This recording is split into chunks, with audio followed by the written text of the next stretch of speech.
എല്ലാവർക്കും നമസ്കാരം. ഞാനിന്നിവിടെ ഉണ്ടാക്കാൻ പോകുന്നത് ഒരു കോവയ്ക്കയുടെ കറിയാണ് കേട്ടോ. നമുക്കെല്ലാവർക്കും അറിയാം കോവയ്ക്കയ്ക്ക് ഒരുപാട് ഗുണങ്ങളുണ്ട് എന്നുള്ളത്. അതുപോലെ തന്നെ ഇപ്പോഴത്തെ കുട്ടികൾ പച്ചക്കറികളൊക്കെ കഴിക്കാൻ ഒരുപാട് മടിക്കൂലേ. അപ്പോൾ നമ്മൾ കോവയ്ക്ക് ഇതുപോലെയൊക്കെ ഒന്ന് ഉണ്ടാക്കി കൊടുത്തു കഴിഞ്ഞാൽ അവരൊക്കെ കഴിക്കും കേട്ടോ, അവർക്ക് ഇഷ്ടമാവുകയും ചെയ്യും. കോവയ്ക്കയുടെ കൂടെ ഒരു നോർത്ത് ഇന്ത്യൻ പറാട്ട കൂടി ഉണ്ടാക്കുന്നുണ്ട് കേട്ടോ. അപ്പോൾ നമുക്ക് വീഡിയോയിലേക്ക് കടന്നാലോ. അപ്പോൾ കോവയ്ക്ക കറി ഉണ്ടാക്കാൻ വേണ്ടിയിട്ട് ഒരു 1/2 കിലോ കോവയ്ക്ക, ഒരു സവാള, ഒരു ഉരുളക്കിഴങ്ങ്, ഒരു തക്കാളി, ഇത്രയും സാധനങ്ങൾ ആദ്യം എടുക്കാം കേട്ടോ. ഇനി ഇതിനൊക്കെ അങ്ങനെ നീളത്തിൽ മുറിക്കണം കേട്ടോ. നീളത്തിൽ മുറിക്കാൻ മലയാളികൾക്കാരും പറഞ്ഞു തരേണ്ട ആവശ്യമില്ലല്ലോ അല്ലേ, നമ്മൾ സ്ഥിരമായി അവിയലിന് മുറിക്കുന്നതല്ലേ. ഇനി ഒരു ചീനച്ചട്ടി ഗ്യാസിൽ വെച്ച് 1 ടീസ്പൂൺ വെളിച്ചെണ്ണ ഒഴിച്ച് നമ്മൾ മുറിച്ച് വെച്ച കോവയ്ക്ക അതിലേക്ക് ഇടാം. കോവയ്ക്ക അതിലേക്ക് ഇട്ട ശേഷം ഒന്ന് നന്നായി ഇളക്കിയിട്ട് കുറച്ച് ഉപ്പും കൂടി ഇട്ടിട്ട് അതിനെ ഒന്ന് അടച്ച് വെക്കുക. ഇനി ഇതിൽ വെള്ളമൊന്നും ഒഴിക്കരുത് കേട്ടോ. വെള്ളം ഒഴിക്കാതെ അടപ്പ് തുറന്ന് ഇടയ്ക്കിടയ്ക്ക് ഇളക്കി കൊടുക്കുക. എന്നിട്ട് പിന്നെ അടച്ച് വെക്കുക. അങ്ങനെ അതിനെ വേവും വേണം, ഒന്നും മുരിഞ്ഞ് കിട്ടും വേണം കേട്ടോ.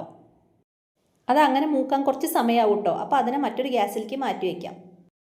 ഇനി മറ്റൊരു പാൻ വെച്ചിട്ട് അതിലേക്ക് ഒരു 3 ടേബിൾ സ്പൂൺ എണ്ണ ഒഴിക്കുക.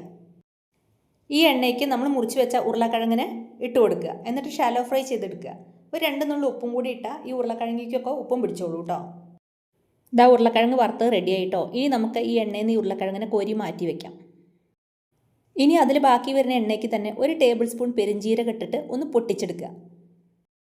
പെരിഞ്ജീരകമൊക്കെ നന്നായി മൂത്ത് ഒന്ന് കളറൊക്കെ മാറിക്കഴിഞ്ഞാൽ നമ്മൾ മുറിച്ച് വെച്ച സവാളല്ലേ, അതും കൂടി ഇതിലേക്ക് അങ്ങോട്ട് ഇട്ട് കൊടുക്കുക. ഒരു 2 മിനിറ്റ് ഇളക്കി സവാള ഒന്നങ്ങോട്ട് വാടിയാൽ അതിലേക്ക് 1 ടേബിൾ സ്പൂൺ മല്ലിപ്പൊടി, 1/4 ടീസ്പൂൺ മഞ്ഞൾപ്പൊടി, ഇത് രണ്ടും കൂടി ഇട്ടിട്ട് നന്നായിട്ട് മിക്സ് ചെയ്യുക. അതൊരു 2 മിനിറ്റ് ഇളക്കിയ ശേഷം മുറിച്ച് വെച്ച തക്കാളിയും കൂടി ഇതിലേക്ക് ഇടുക. തക്കാളീൻ്റെ കൂടെ തന്നെ മുളക് പൊടി 1 ടേബിൾ സ്പൂൺ മുളക് പൊടി ഇട്ടോളൂ കേട്ടോ. മുളക് പൊടി ഒന്ന് കൂടി നിൽക്കണമായിരിക്കും ടേസ്റ്റ് ഉണ്ടാവുക. അതും കൂടി ഇട്ടിട്ട് നന്നായിട്ടൊന്ന് ഇളക്കി കൊടുക്കുക. ഈ മസാലയിലേക്ക് വേണ്ട ഉപ്പ് മാത്രം ഇട്ടാൽ മതി കേട്ടോ. കാരണം നമ്മൾ കോവയ്ക്കയിലും ഉരുളക്കിഴങ്ങിലൊക്കെ ഉപ്പിട്ട് ഉണ്ടാക്കിയതാണ്. അപ്പോൾ എല്ലാം കൂടി കൂടുമ്പോൾ ഉപ്പ് കൂടാനുള്ള ചാൻസ് ഉണ്ട്, അതൊന്ന് ശ്രദ്ധിക്കണേ. തക്കാളിയൊക്കെ ഒന്ന് മിക്സ് ആവാൻ ഒന്ന് അടച്ചു വെച്ചോളൂ. ഇനി അടപ്പ് തുറന്നിട്ട് നമ്മൾ ആദ്യം വറുത്ത് വെച്ച ഉരുളക്കിഴങ്ങില്ലേ, അത് ഇതിലേക്ക് ഇടുക. അതേപോലെ തന്നെ ആദ്യം വേവിച്ച് വെച്ച കോവയ്ക്ക ഉണ്ടല്ലോ, അതിപ്പോൾ വാടിയിട്ടുണ്ട് കേട്ടോ, അതും കൂടി ഇതിലേക്ക് ഇടുക.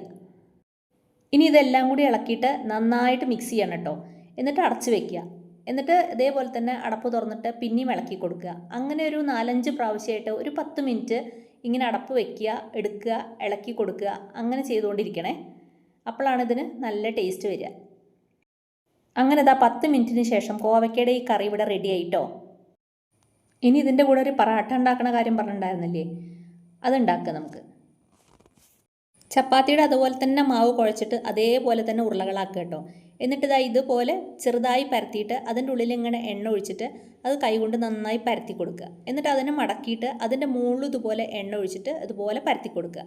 എന്നിട്ട് ഇങ്ങനത്തെ കോൺ ഷേപ്പിൽ തന്നെ അത് മടക്കി പൊടി കൂട്ടിയിട്ട് നന്നായിട്ട് ചപ്പാത്തി പരത്തും പോലെ തന്നെ പരത്തുക. ഇതാ ഇതുപോലെ ഇതിങ്ങനെ ട്രയാങ്കിൾ ഷേപ്പിലായി വരും കേട്ടോ പരത്തുമ്പോൾ. ഇനി നമുക്ക് ഈ പറാട്ടേനെ ചുട്ടെടുക്കാം. ഈ പറാട്ട നമ്മൾ ലെയറായി പരത്തിയതുകൊണ്ട് ഇത് ഇതാ ചുടുമ്പോൾ ഇങ്ങനെ നന്നായി പൊള്ളച്ച് വരും കേട്ടോ. ഇനി ഇതിൻ്റെ മുകളിൽ കൂടെ കുറച്ച് എണ്ണ തൂവി കൊടുക്കണം കേട്ടോ, അപ്പോഴാണ് ടേസ്റ്റ് ഉണ്ടാവുക. അപ്പോൾ നിങ്ങൾ വിചാരിക്കുന്നുണ്ടാവും ഈ ചട്ടുക എന്തിനായി ഈ പറാട്ടയുടെ അടി പിടിച്ചിരിക്കണമെന്ന് കേട്ടോ. അപ്പോൾ അതെന്താ വെച്ചാൽ എണ്ണയാക്കിയിട്ട് ഇങ്ങനെ മറച്ചിടുമ്പോൾ ആ ഭാഗം കരിഞ്ഞു പോകും. അപ്പോൾ കരിയാതിരിക്കാൻ വേണ്ടിയിട്ടും നല്ല സോഫ്റ്റ് ആയിരിക്കാൻ വേണ്ടിയിട്ടും ഇങ്ങനെ ഈ ചട്ടുക വെച്ച് കൊടുത്താൽ അത് കരിഞ്ഞു പോവില്ല കേട്ടോ. അപ്പോൾ നമ്മുടെ സോഫ്റ്റും ടേസ്റ്റി ആയിട്ടുള്ള പറാട്ട ഇവിടെ റെഡി ആയിട്ടോ. ഈ പറാട്ട മാത്രം കഴിക്കാനും നല്ല ടേസ്റ്റാണ്.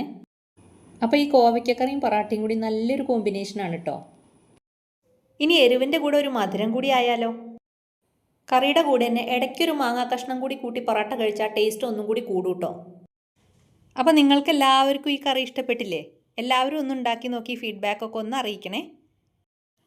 അതുപോലെ തന്നെ ചില്ലി ഫ്ലേക്സിനെ സബ്സ്ക്രൈബും ലൈക്കും ഷെയറും കമൻറ്റും ചെയ്യാൻ കൂടി മറക്കരുതേ. അപ്പോൾ അടുത്ത വീഡിയോയിൽ കാണുന്നത് വരെ എല്ലാവർക്കും ഗുഡ് ബൈ.